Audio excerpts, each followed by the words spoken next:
L'algie vasculaire de la face, qu'est-ce que j'en sais? Quelles en sont les limites des traitements et qu'est-ce que moi je fais, dans mon cabinet en fait pour essayer d'aider ces gens-là?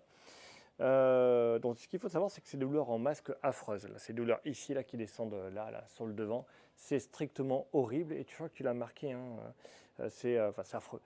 En général, le seul traitement, on se rend compte que ça a une efficacité pour diminuer les douleurs, c'est de l'oxygène en haute intensité. Tu vas à l'hôpital, ils donnent de l'oxygène, mais ça diminue une partie des douleurs et c'est tout.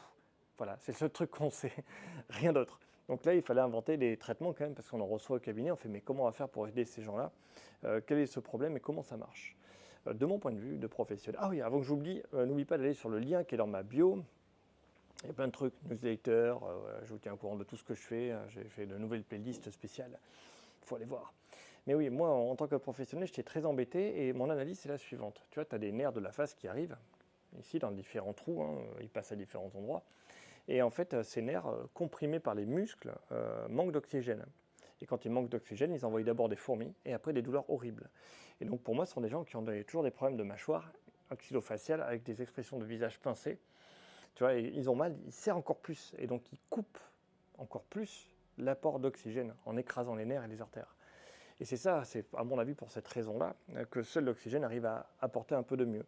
C'est que ça permet de diminuer les douleurs parce que ça réoxygène le nerf qui est écrasé. C'est un raccourci intellectuel, hein, mais je fais de la vulgarisation ici. Donc voilà, il faut d'abord soigner vraiment les maxillofaciales et en général, tu verras que les gens ont souvent des migraines et des névralgies cervico-brachiales associées. Il faut soigner tout ce qu'il y a autour pour que ça se relâche. Si tu veux en apprendre plus, pas apprendre plus, c'est dur à dire. Va vraiment sur le lien, tu vas voir, il y a plein de trucs.